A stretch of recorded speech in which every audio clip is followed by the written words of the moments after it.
The following is a presentation of the ForceCenter podcast feed.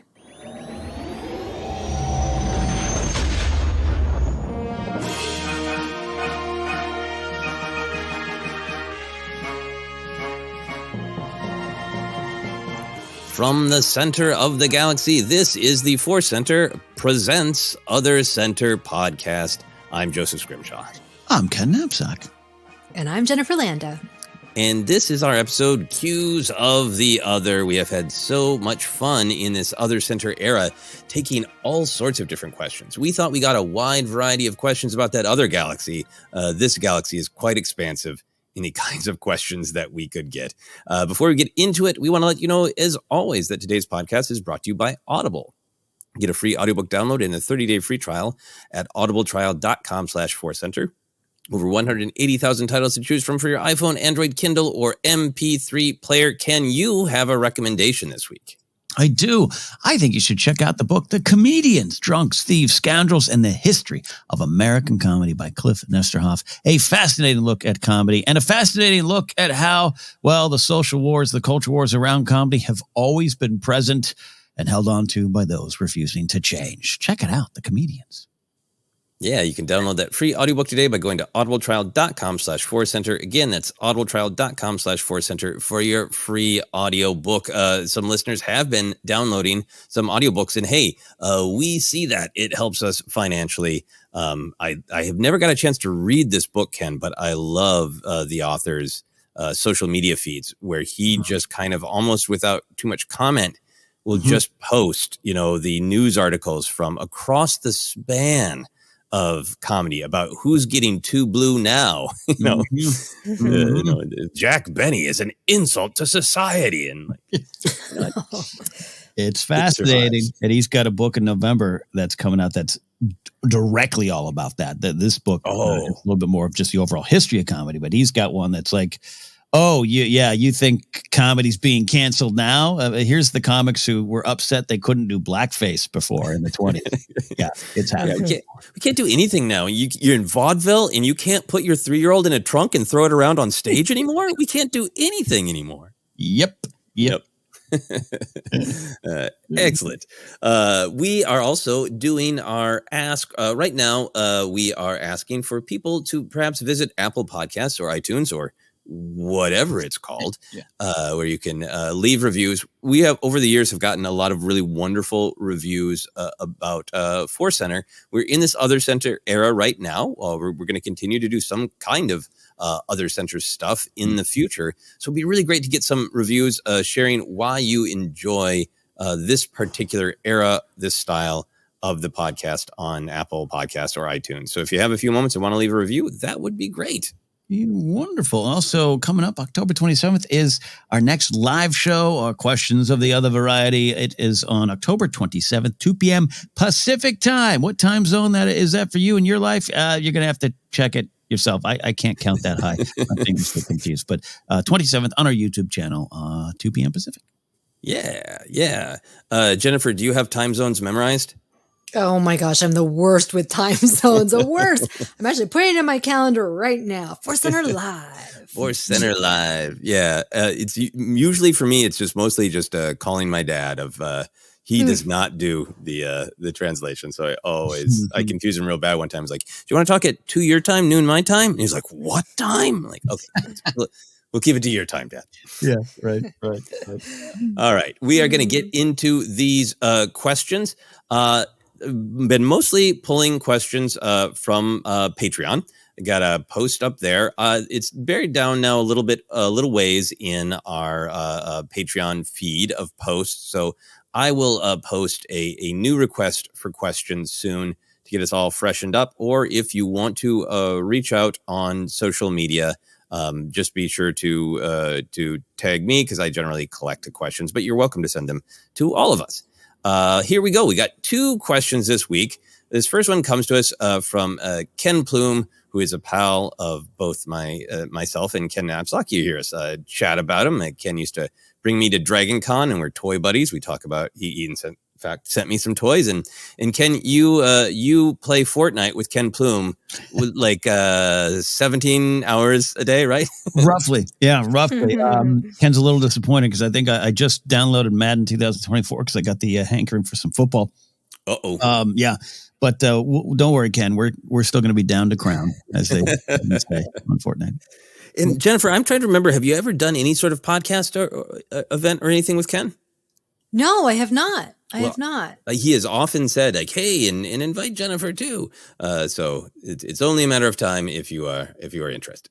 Oh, that's very sweet. Yeah, but he thinks the world of you, I know.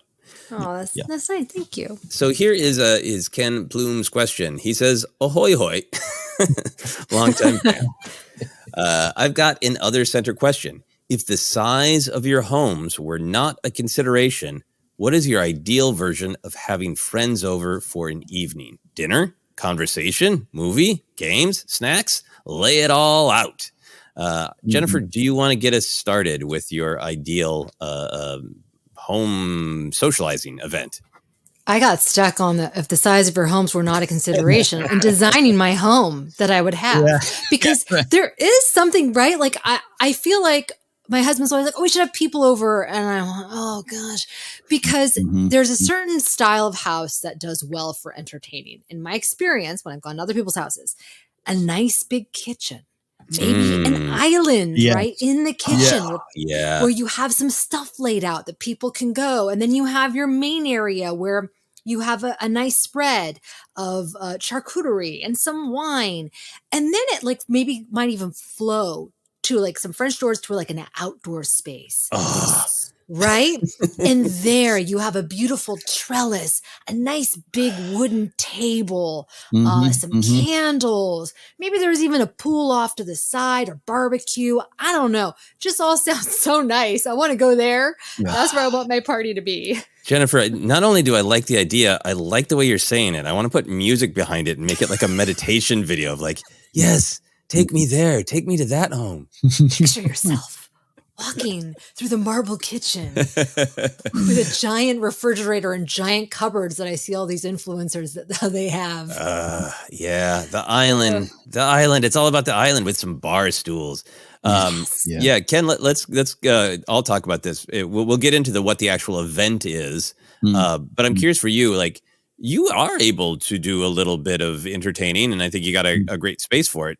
Are you currently living in your ideal home entertaining space, or is there a different vision you have? No, I fortunate to be able to rent and live in Burbank, and knocking on wood that our landlord continues to be as generous as she has. I don't want capitalism to hit her quite yet, but a bigger version of it. It's a great question in terms of dreaming, right? About what do you want, and do you want the 42 rooms and all that stuff? I don't know if I want kind of what I have. And I have a courtyard in the backyard. We have a fire pit, and I have a bigger backyard. It's not super functional because we don't really have anything we can do there, and it's not ours to kind of dig up and build stuff on. We rent, but people can go there. And so and then I have an indoor, and I don't have a giant kitchen. But you're right, Jen. Everyone ends up in the kitchen at some point. Always. And we don't have. I'll take the blame. We don't have a dining room table.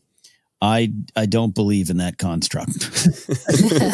I believe, let's just be honest, meals are at your desk playing video games or watching TV on the couch or in your car. So I don't like, but under the perfect circumstance, we would have a dining room table.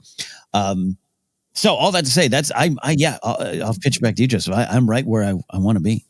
Yeah, no, you guys do have a good setup, not only with the courtyard, but Sarah and I have watched the like build your dream home shows and that. So we've fantasized about like, well, if we got to just build something someday, and it's a little bit like what you have, where there is these a good spacious like living room and kitchen, public space, and then tucked away in the back, the private rooms, which makes it sound like something weird's going on. But my fantasy is to have the home that Jennifer is describing with it's open, it's got a kitchen island, it leads off to a deck, ideally a conversation pit and like a bookcase that I spin around and turns into a bar, but like this very open, people can come into this space and flow. There's a bathroom accessible there.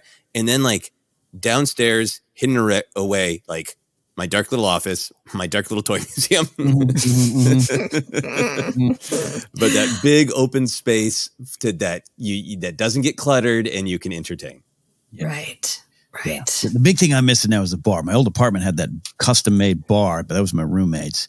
And it was great, and it was on wheels. So that's the big thing I'm missing now. Oh, that's right. I remember that. That was really cool. Yeah, that was cool. Early ForceCenter episodes recorded at the bar, which was just great. Yeah. And I'm with you on the dining room table thing because, yes, I eat in front of the television. It is one of my happy places. But Sarah really wants us to have a dining room table. We have a goal to be able to invite people over. The dining room table we originally called the lava table because we weren't supposed to put anything on it. Like, kids playing lava, like don't touch it. So we agreed this is the lava table. And then Force Awakens and Rogue One came out, and I got just a few action figures. And as you both saw, the lava table became the giant pyramid of action figures, which is now so tall you can't actually see some parts of the house over the action figure pyramids. So we've agreed that and Sarah's super, super supportive. I don't want to lean into any sort of stereotypes of the nagging spouse. Is like she's like, find a different place to store them, organize them, rotate them. She's super supportive, and there are action figures everywhere. Right. But we've both been like, yeah, we need that dining room table back so we can even attempt to have friends over for dinner. Yeah. Jennifer, do you have a dining room table? We do, but I have my laptop. That's like where I work. So, and then we have like a bunch of kids. I'm like staring at it right now. I have a bunch of kids' supplies, art stuff. So it just doesn't feel like a proper dining room. We have a piano in it. That's fine. But like, I think as they get older, we'll be able to get rid of some of that stuff. And then hopefully if I can get my garage going, I can have my office in the garage. That'd be nice. Oh, yeah. Oh, that's heaven too. Amazing. Yeah, right? Oh, that'd be dream. So let's cycle back, Jennifer. Either I guess this whole question from Ken is if you had the ideal version of your home. So in your beautiful Mind Palace living room with the kitchen island, what kind of events do you host? I think definitely a dinner party would be nice. And I mean, maybe it could be fun if there's a movie playing. I don't know. I feel like then that makes it hard because then you're not interacting with your guests as much if it's a movie. Although an outdoor movie can be fun, especially for the kids. Games, I hesitate. I think I've mentioned this before. I'm a very poor sport. So I get very competitive. So I don't want to cause some drama. But like charades is a really fun game. I actually this was years ago. This was right when YouTube first kind of came about and was popular. We would like share funny videos that we had seen on YouTube. And so it was a party where we were, you got to see this video I found of this, this reporter lady falling in the wine or whatever, and the grapes. I think it was the grapes. So that was fun, but now we would never do that. My favorite in those kind of scenarios is the Count Censored. Do you guys know the Count Censored? The Count Censored? Oh, like the Count, like from Sesame Street? Oh my gosh. They've taken his, I think it was like maybe one of his first appearances, if not his first appearance, where he sings the song of, I am the Count and I really like to count, but they just bleep all the verbs. So it sounds like he's singing something else. Oh my gosh. It's a beautiful treat for adults.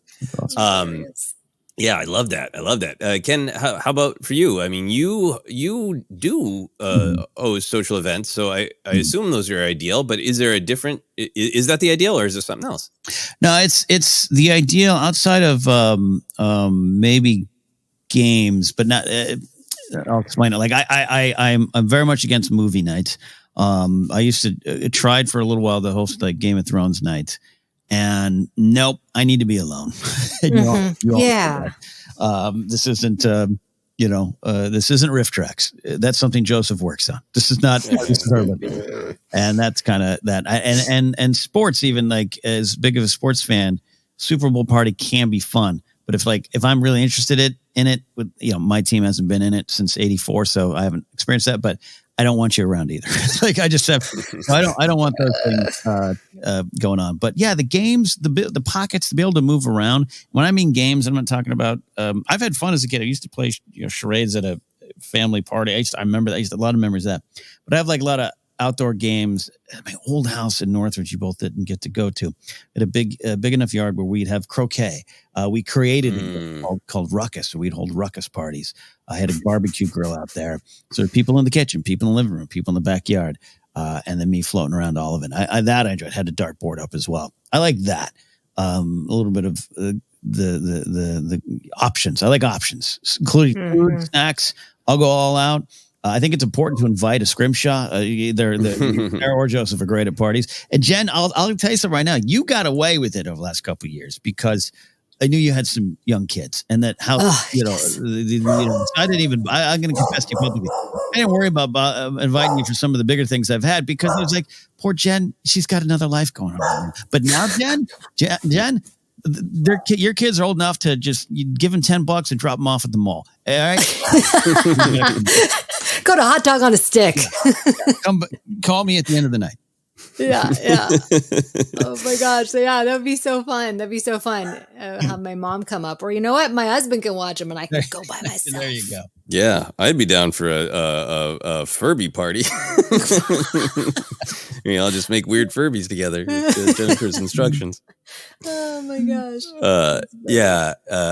I'm loving this in hearing about these different parties, and yeah, Ken, that makes a lot of sense. Of like you like to be able to surround yourself with maybe 20, 25 people, and then sometimes they're kind of big group conversations, but then it breaks into pockets, and it's like watching some sort of like amoeba under a microscope, but they kind of blend together and pull apart. Yeah, I like it. Yeah, I love I love fire. I love fire pits. Just built a new one yesterday. It had to replace one. The basin burnt out my old one, so I got a new one up and ready, and we'll do it again soon. It takes a lot, and Grace does an amazing job in making our house spectacular, and I try to help with that, but I often get in the way. But it's not easy to always do, as I think we all can admit. Yeah, no, it is challenging. I think a couple things for me. I do like having game nights of board games for people who are into it and want to do it. I would never just go to a random friends and go, do you want to play board games? Because some of them will try and there's like, hey, it's not for me. But I've had great game nights where that is the thing of people.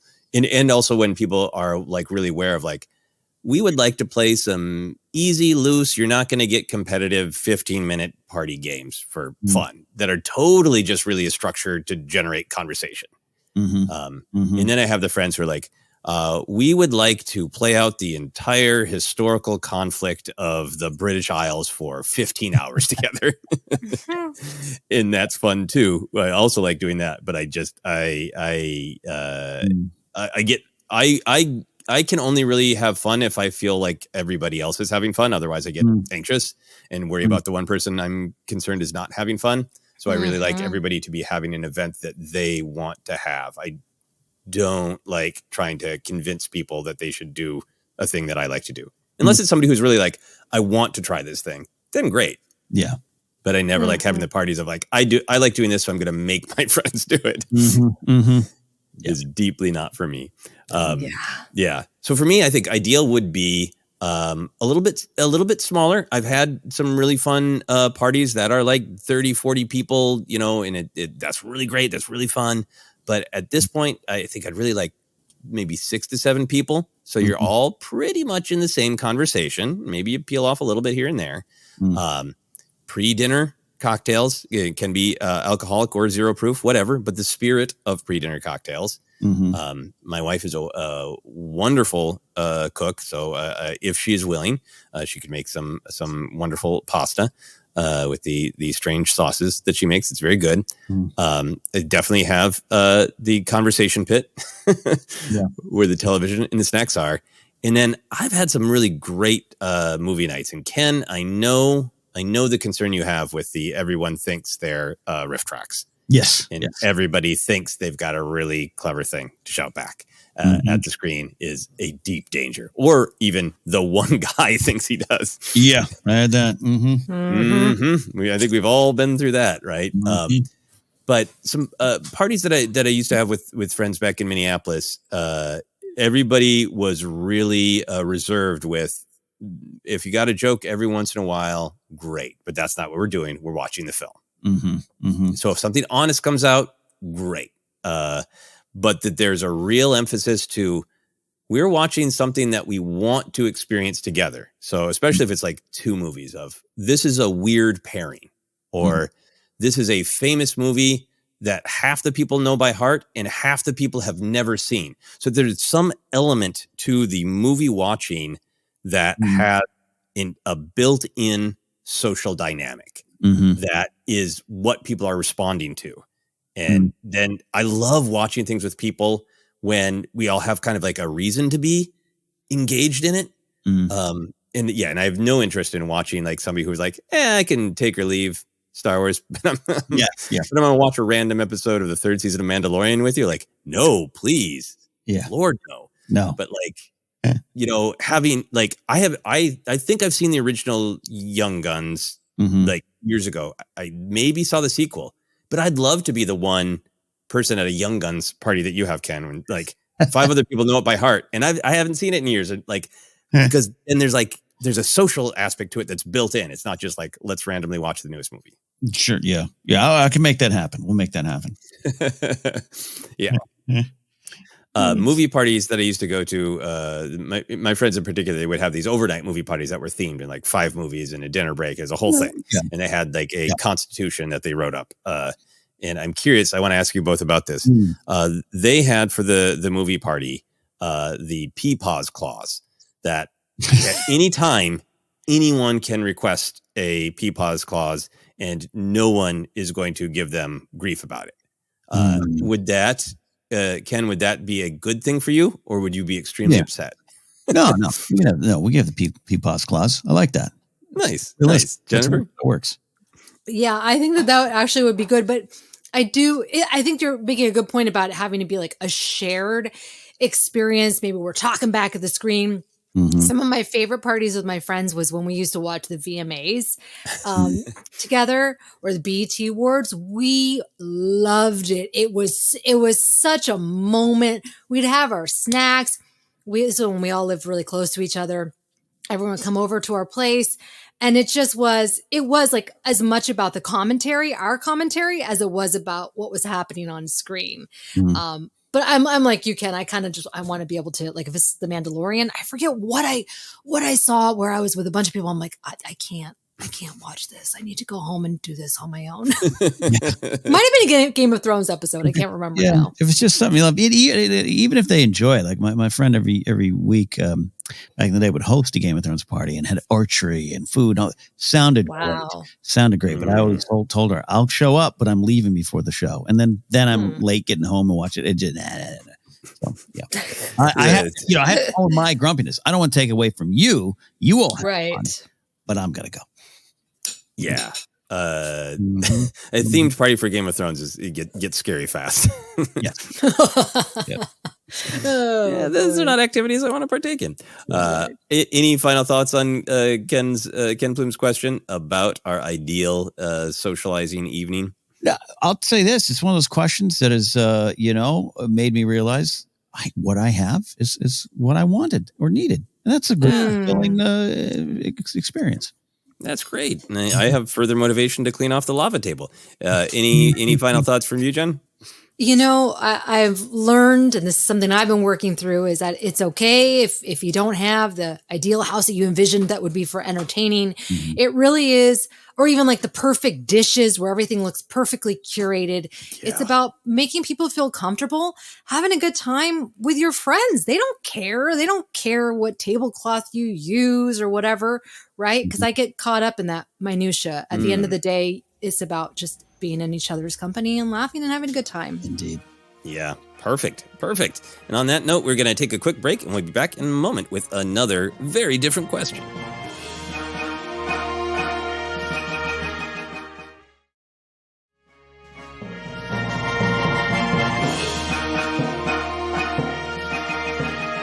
we are back on Cues of the Other with another cue. It all makes sense. This one comes to us from Justin Jacobson. Justin says, hello there, Ken and Joseph and Jennifer. I have a question about aliens from not so long ago in the galaxy. Many cultures have tales of being visited by people from the sky who taught them useful things, and it was a big deal, so they commemorated it with big stone structures and petroglyphs and other labor-intensive monuments.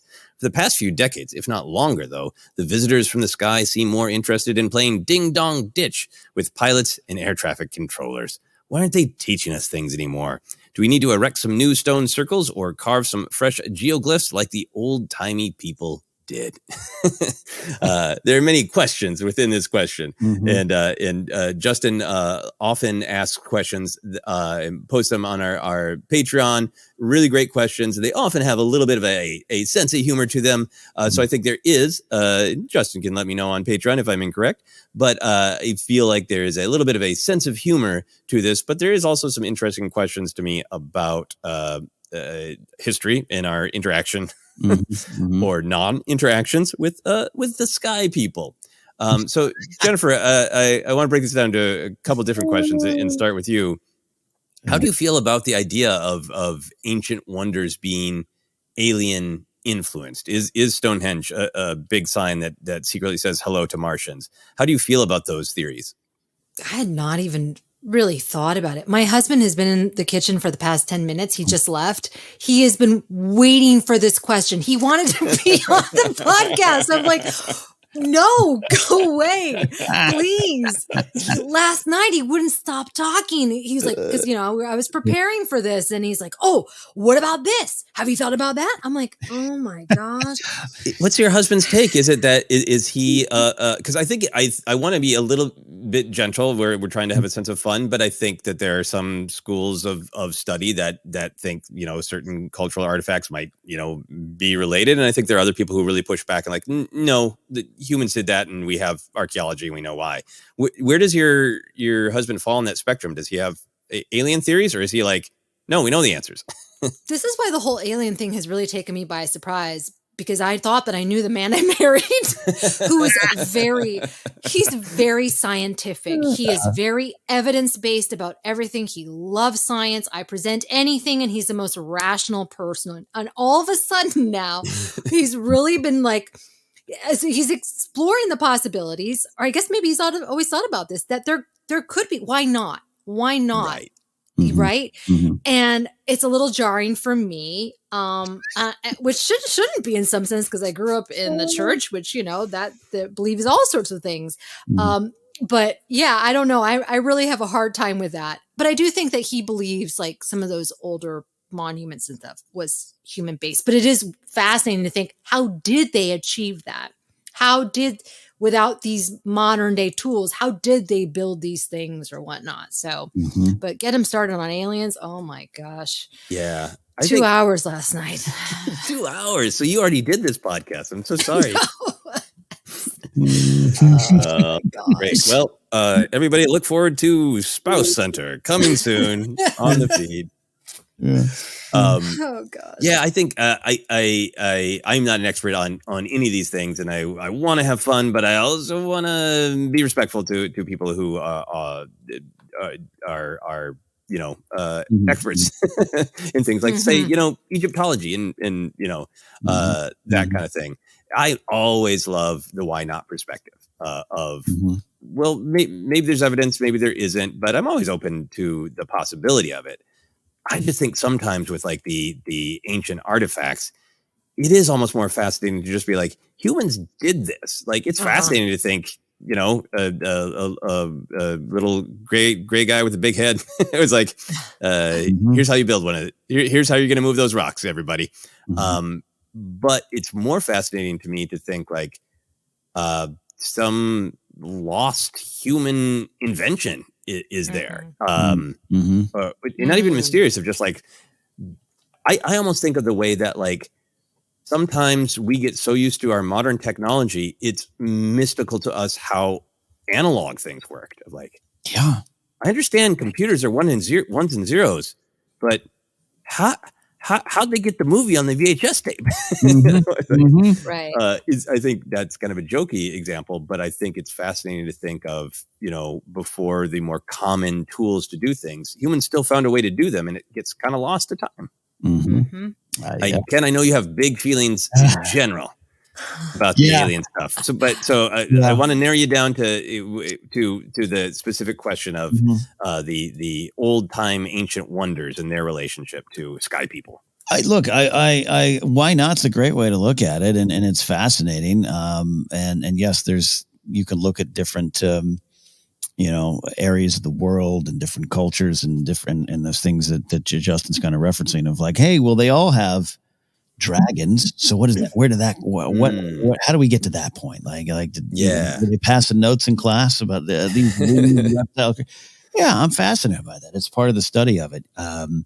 But to Justin's, question about what about now? Yeah, that's my big point. Well, so now they're just crashing in New Mexico. That's all they're doing now.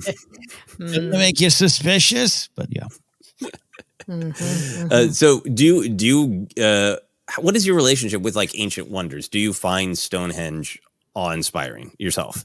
Absolutely fascinated by him, and kind of fascinated by in the way you're talking about him, Joseph. Of like, okay, I can't conceive of how they actually did that, which is more fascinating to me than thinking the Greys came down and said, "Build this, for we have demanded it." And then there's the dark side of it, and why I always talk about how conspiracy theories often hide a lot of the harsh realities that we don't once face that probably a lot of slave labor built this, all this kind of thing, all those kind of things. But I don't want to get too serious there. But to your point, yeah, Stonehenge is absolutely amazing. I wish I could see it. I know you can't even get close up to it anymore, but I'd love to see that. That kind of history. I just in New York, one of the only things I did was I was sitting next to Mechanics Alley. My hotel was by there, which is like the last like actual alley in New York from like 1850. It's just an alley for 2 blocks. It smells like pee and trash, but like to walk through the history and just kind of feel the history of it. How did humans accomplish this? Yeah, they built an alley. Yeah, I love that stuff. Love it. Yeah, that is absolutely amazing.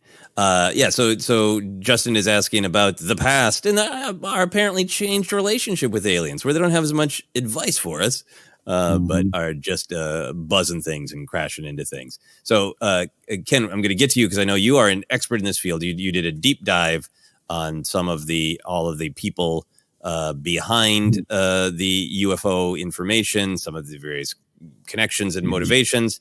The government has released that they have all of these records of unidentified flying objects. I can't remember the UAP, whatever the new name is for it, to try to change the association, right? But what they're releasing on a factual level is this was detected, this was recorded. We don't have an answer, but that's all. Not confirmed things. Yeah, a truth. Yeah, which is a truth. Yeah, a truth. We've observed some things that we don't understand, which I really respect. I observe things I don't understand every day. Maybe other people do. But Jennifer, what is your take on the idea of there are confirmed sightings of things we don't know the answer for? Maybe we do. Maybe it's a weather balloon, right? Maybe it's not. How do you feel about all that? I don't like it. I don't like I don't like the idea of aliens. I think it freaks me out. Maybe that's why I really bristle at my brain can't really comprehend the idea of it. But there are some interesting theories about the jumps in technology from the 60s to the 80s. I mean, if you look at how people, the computers of that time in the 60s, 50s and 60s to then getting the Mac computer and obviously the iPhone. How did we get that technology? Could microchips have come from alien technology? And I honestly didn't believe any of that. The only thing that did kind of make me go, was that bipartisan, the bipartisan initiative to try and find out more information on these unidentified objects and whatnot. I was like, oh, it's not just one side pushing an agenda. It's both sides. Maybe there is some truth to it. But until I actually see it, until I see that in the sky, I'm not going to believe it. Yeah. I don't know. Yeah, I think there's a an important thing of like, it's fine for us to see things, us being like, say, the government or us as individuals seeing things and going, I don't understand that. I don't know what the answer is.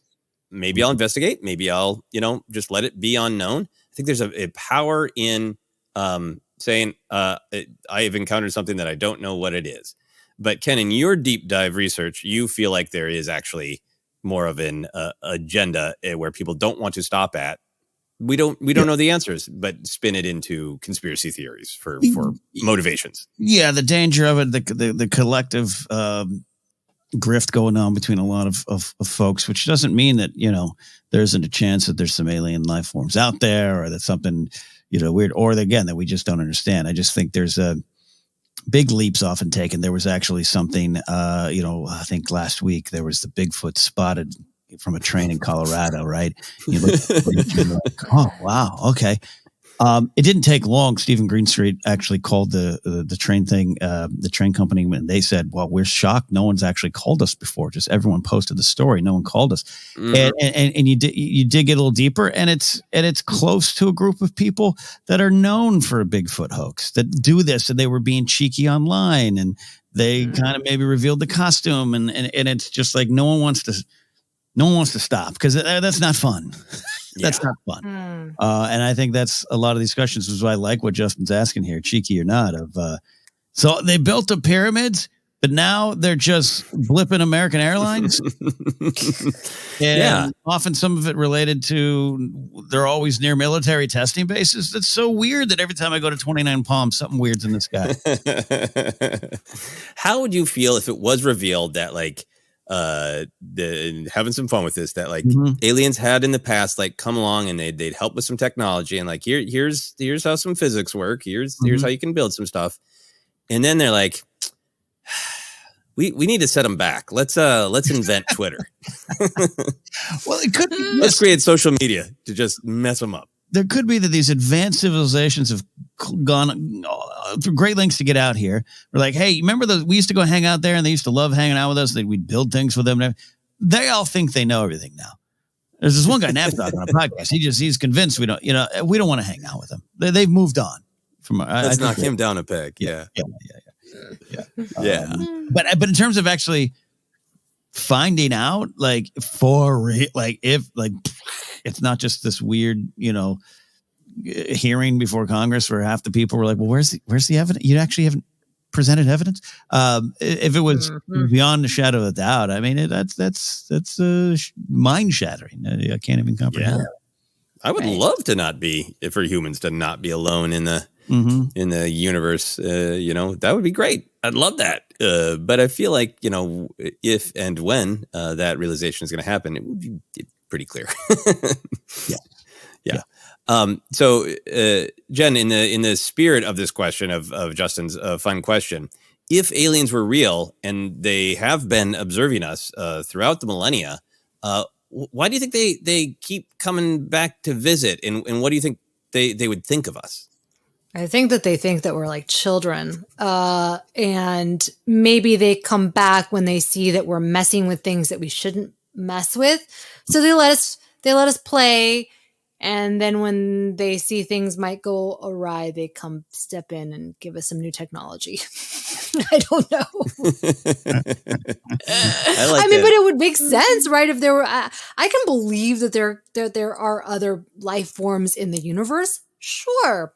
But like, I don't think that my comprehension or our modern day comprehension of like an alien, the green being, I don't know. I mean, you could get really trippy with this. What if they're us from another dimension? Ooh, yeah. What if it's alternate Joseph? Yeah, it's the Battlestar Galactica people. Yeah, I think that's so fascinating to think about too. Of like, whatever your beliefs are about, the history of humans, and our point here is certainly on a scientific level. The right conditions emerged, and through all the possibilities of evolution, no matter how you believe evolution was set into motion, we ended up here. And so there's that sort of like absolute bonkers. Well, yeah, somewhere far away, there's so many planets that those conditions happen somewhere else, and they're just like a bunch of other people like us going, is there anybody like, there's that alien that's fascinating to me, like after all of our fantasy, what if just like, some guy who looks exactly like us named Gary landed is like, hey, Yeah.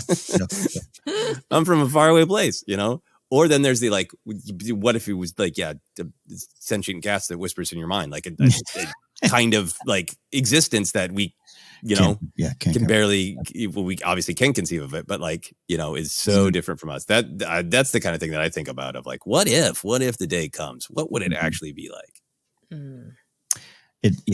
I'm starting to want to list off a bunch of movies that it might be like, but I know I'm not trying to. Yeah. Ken, if when you think of aliens being real, observing us over a long span of time, and they keep coming back to check in on us, what do you think they think of us? Scary, and the tendency towards war and pain and inflicting suffering. Maybe they just don't want to hang out with us. Again, they've looked around, and this ain't for us. Look, they're assuming we're here to attack. Look at all their motion pictures. They show us attacking. They're always fighting. We just want to hang out. We like Colorado. We want to go there. New Mexico's great this time of year. We want to head over there. That's what I think they might think of. That's why at one point they were like, this has gone too far. But this has been our history. War and strife and constant pain and suffering has been part of our makeup from the beginning. So maybe they had enough. Yeah. That's what I think about of aliens visiting and going like, okay, are they a threat? Nope, they're busy with their own BS. Right. And the sad, but also to me funny, thinking of aliens that keep checking in on Earth like it's a television show, and it's just like, you're in the 29th season and you're just repeating the same plots that we saw many years ago. What? There's nothing new here. Get some new ones. Get some new material, the aliens say to us. Final part of Justin's question that I want to acknowledge here is the last part of if aliens used to be more into us and now they're just ditching us and crashing every once in a while and teasing us, what kind of monument should we build to get aliens more interested in hanging out with us again, Jennifer? A giant alien sculpture of what we think that they look like. a giant statue that says, "Here's what you look like." This you. This you. Lisa Frank put aliens all over like her patterns, and like there's all these new clothing pieces that have aliens, so they're making a comeback. Yeah. Oh wow. Yeah. What if they come to Earth to get some good Lisa Frank merch? Yeah. Oh my Lord. Ken, I'm going to end with you.